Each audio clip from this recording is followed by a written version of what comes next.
Assalamualaikum warahmatullahi wabarakatuh. Saya Umi Hasanah dari kelompok 3 akan mempresentasikan tentang kegiatan belajar 3 pada modul 5, yakni mengenai hubungan pengalaman belajar dengan metode mengajar. Baiklah, di sini saya akan menjelaskan hubungan pengalaman belajar dengan metode mengajar. Hubungan pengalaman belajar dengan metode mengajar dapat diidentifikasikan dengan kita mengingat kembali apa itu hakikat belajar, prinsip-prinsip belajar, dan kondisi pembelajaran. Pertama yaitu kita perlu mengingat kembali apa itu hakikat belajar. Hakikat belajar terdiri dari 3 atribut. Yang pertama, belajar pada hakikatnya merupakan suatu proses atau aktivitas. Dalam hal ini, siswa dikatakan belajar apabila terdapat aktivitas pada dirinya, baik itu secara fisik, mental, maupun secara emosional. Yang kedua, dari hasil belajar ini diharapkan terjadinya suatu perubahan perilaku pada siswa, baik itu dari aspek pengetahuan, sikap, maupun keterampilannya. Yang ketiga, pengalaman yang terjadi dalam belajar ini ditekankan pada interaksi antara siswa dengan lingkungannya, baik itu dari lingkungan fisik maupun lingkungan sosialnya. Yang kedua, yaitu kita perlu mengingat kembali prinsip-prinsip belajar. Prinsip-prinsip belajar itu sangat banyak, akan tetapi terdapat beberapa prinsip-prinsip belajar yang tidak boleh diabaikan. Di antaranya, yang pertama, belajar memerlukan perhatian atau pemusatan pikiran dan perasaan terhadap sesuatu objek yang dipelajari. Yang kedua, belajar memerlukan motivasi atau dorongan. Yang ketiga, belajar memerlukan aktivitas yang maksimal. Yang keempat, belajar memerlukan balikan atau tanggapan. Yang kelima, belajar terjadi secara bertahap, tidak sekaligus. Yang keenam, belajar pada dasarnya terjadi secara individual. Yang ketiga, yaitu kita perlu mengingat kembali kondisi pembelajaran. Dalam memperoleh pengalaman belajar, perlu mempertimbangkan kondisi-kondisi belajar, baik itu kondisi internal maupun kondisi eksternal. Kondisi internal itu terdiri dari keadaan fisik, rasa percaya diri, konsentrasi, intelijensia, kebiasaan belajar, dan motivasi. Sedangkan kondisi eksternal itu terdiri dari faktor guru, sarana dan prasarana pembelajaran, lingkungan sosial siswa di sekolah, dan kurikulum sekolah. Setelah kita mengetahui apa itu hakikat belajar, prinsip-prinsip belajar, dan kondisi pembelajaran, maka kita dapat menafsirkan bagaimana hubungan pengalaman belajar dengan metode mengajar. Dalam hal ini, hasil belajar siswa atau prestasi belajar siswa akan diperoleh setelah siswa menempuh proses atau pengalaman belajarnya. Pengalaman belajar merupakan suatu proses kegiatan belajar untuk mencapai tujuan pembelajaran. Dalam hal ini, pengalaman yang diperoleh siswa dalam pembelajaran dapat berupa pengalaman intelektual, emosional, fisik motorik, dan sosial. Pengalaman yang diperoleh siswa dalam pembelajaran sangat berkaitan erat dengan pemilihan metode yang digunakan oleh guru. Setiap pemilihan dan penggunaan metode mengajar akan berdampak terhadap pengalaman siswa dalam pembelajaran, sehingga hubungan pengalaman belajar dengan metode mengajar dapat dilihat dari karakteristik metode mengajar itu sendiri. Yang pertama, metode ceramah. Melalui metode ceramah ini, siswa akan memperoleh pengalaman tentang proses pemahaman suatu konsep, fakta, bahkan prinsip-prinsip, sehingga siswa akan mampu menjelaskan kembali, siswa mampu mengasosiasikan informasi dari guru, siswa mampu memahami konsep, prinsip, dan fakta-fakta dari materi yang telah dijelaskan guru, bahkan siswa dikondisikan untuk mengalami proses menyimpulkan bahan-bahan yang dijelaskan guru. Yang kedua, metode diskusi. Pengalaman yang didapat dari metode diskusi diantaranya: pertama, bekerja sama dalam menyelesaikan persoalan, pekerjaan, atau tugas. Kedua, menjadi pemimpin atau sebagai anggota kelompok. Yang ketiga, memperoleh pengalaman mengeluarkan ide atau pendapat. Yang keempat, berkomunikasi dalam kelompok. Yang kelima, pengalaman dalam menyimpulkan hasil penyelesaian masalah. Sehingga dengan demikian, dalam kegiatan diskusi, siswa secara proses akan memperoleh pengalaman dalam melakukan proses berpikir kritis dan berpikir ilmiah yang ditunjukkan melalui argumentasi dengan pembuktian-pembuktian data. Yang ketiga, metode simulasi. Proses pembelajaran yang menggunakan simulasi cenderung objeknya bukan benda atau kegiatan yang sebenarnya, atau kegiatan mengajarnya bersifat pura-pura. Dalam pembelajaran simulasi, baik secara langsung maupun tidak langsung, akan berdampak terhadap pengalaman belajar siswa, di antaranya dalam berinteraksi, berkomunikasi dalam kelompok, bermain peran, bekerja sama, dan menilai proses kegiatan simulasi. Yang keempat, metode demonstrasi. Salah satu yang perlu diperhatikan dalam pelaksanaan metode ini adalah posisi siswa seluruhnya harus dapat memperhatikan terhadap objek yang akan didemonstrasikan. Pengalaman yang cenderung banyak diperoleh adalah memperhatikan proses atau prosedur yang sistematis, mempraktikkan keterampilan secara proses, dan menggunakan alat atau bahan yang sebenarnya.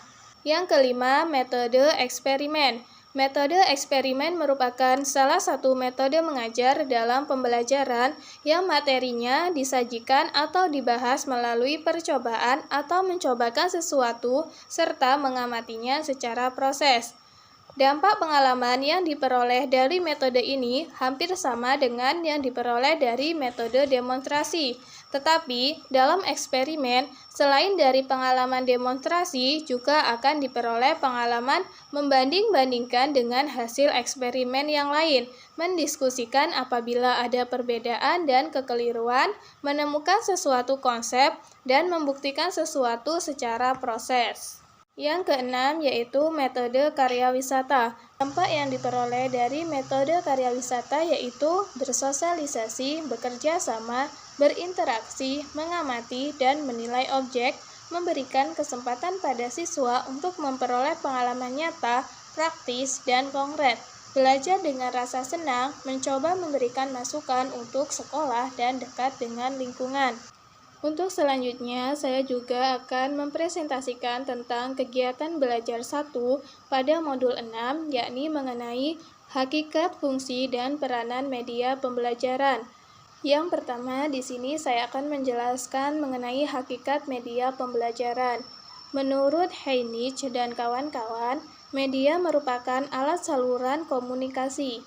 Heinrich mencontohkan media ini seperti film, televisi, diagram, bahan bercetak, komputer, dan instruktur.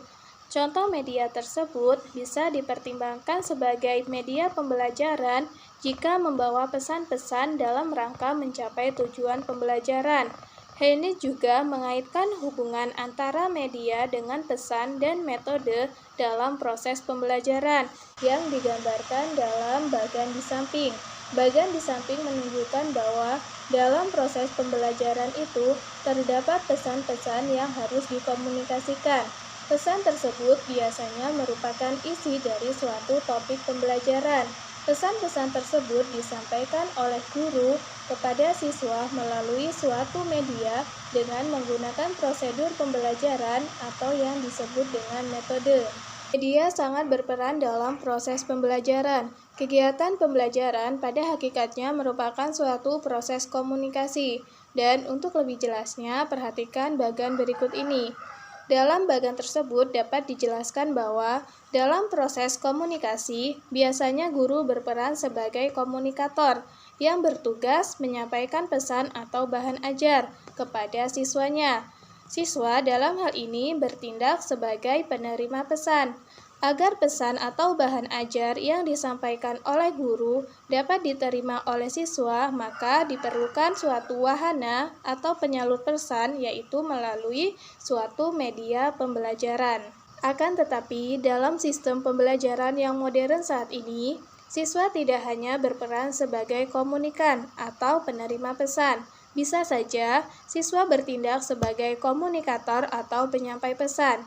Dalam kondisi seperti ini, maka terjadi apa yang disebut sebagai komunikasi dua arah, bahkan komunikasi banyak arah. Satu media dapat dikatakan sebagai media pembelajaran apabila media tersebut memiliki dua unsur penting, yaitu unsur peralatan atau perangkat keras atau biasa disebut hardware, dan unsur pesan yang di bawahnya atau software. Perangkat lunak atau software adalah informasi atau bahan ajar itu sendiri yang akan disampaikan kepada siswa. Sedangkan untuk perangkat keras atau hardware adalah sarana atau peralatan yang digunakan untuk menyajikan pesan atau bahan ajar tersebut.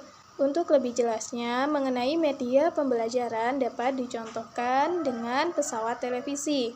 Pesawat televisi yang tidak mengandung pesan atau bahan ajar belum bisa disebut media pembelajaran. Itu hanya peralatan saja atau perangkat kerasnya saja. Agar dapat disebut sebagai media pembelajaran, maka pesawat televisi tersebut harus mengandung informasi atau pesan atau bahan ajar yang akan disampaikan, kecuali apabila ketika menggunakan pesawat televisi tersebut sebagai alat peraga untuk menerangkan tentang komponen-komponen yang ada dalam pesawat televisi dan cara kerjanya, maka pesawat televisi yang digunakan tersebut dapat berfungsi sebagai media pembelajaran. Dari penjelasan di atas dapat disimpulkan bahwa pada hakikatnya media pembelajaran merupakan suatu saluran dari pesan-pesan pembelajaran yang disampaikan oleh sumber pesan atau guru kepada penerima pesan atau siswa dengan maksud agar pesan-pesan tersebut dapat terserap dengan cepat dan tepat sesuai dengan tujuannya. Media pembelajaran memiliki peranan yang sangat penting dalam suatu proses pembelajaran. Hal ini dapat dilihat dari fungsi dan manfaat media pembelajaran. Yang pertama mengenai fungsi dari media pembelajaran. Fungsi media pembelajaran yaitu yang pertama, media pembelajaran sebagai sarana untuk mewujudkan situasi pembelajaran yang lebih efektif. Yang kedua, media pembelajaran merupakan bagian integral dari keseluruhan proses pembelajaran. Yang ketiga, media pembelajaran dalam penggunaannya harus relevan dengan kompetensi yang ingin dicapai dan isi pembelajaran itu sendiri. Fungsi ini mengandung makna bahwa penggunaan media dalam pembelajaran harus selalu melihat kepada kompetensi dan bahan ajar. Yang keempat, media pembelajaran bukan berfungsi sebagai alat hiburan. Yang kelima, media pembelajaran bisa berfungsi untuk mempercepat proses belajar. Yang keenam, media pembelajaran berfungsi untuk meningkatkan kualitas proses belajar mengajar. Yang ketujuh, media pembelajaran meletakkan dasar-dasar yang konkret untuk berpikir. Sedangkan manfaat dari media pembelajaran diantaranya yang pertama, membuat konkret konsep-konsep yang abstrak. Artinya, konsep-konsep yang dirasakan masih bersifat abstrak dan sulit dijelaskan secara langsung kepada siswa bisa dikonkretkan atau disederhanakan melalui pemanfaatan media pembelajaran. Misalnya, untuk menjelaskan tentang sistem peredaran darah manusia, dapat digunakan media pembelajaran berupa media gambar atau media bagan sederhana. Yang kedua, menghadirkan objek-objek yang terlalu berbahaya atau sukar didapat ke dalam lingkungan belajar. Misalnya, guru menjelaskan dengan menggunakan gambar atau program televisi tentang binatang-binatang buas. Yang ketiga, menampilkan objek yang terlalu besar atau kecil. Misalnya, guru akan menyampaikan gambaran mengenai sebuah kapal laut. Yang keempat, memperlihatkan gerakan yang terlalu cepat atau lambat. Dengan menggunakan teknik gerakan lambat atau slow motion dalam media film, bisa memperlihatkan tentang lintasan peluru, melesatnya anak panah, atau memperlihatkan suatu ledakan. Demikian yang dapat saya sampaikan. Saya ucapkan terima kasih atas segala perhatiannya dan saya meminta maaf atas kesalahan dan kekeliruan dalam tutur kata. Saya akhiri. Wassalamualaikum warahmatullahi wabarakatuh.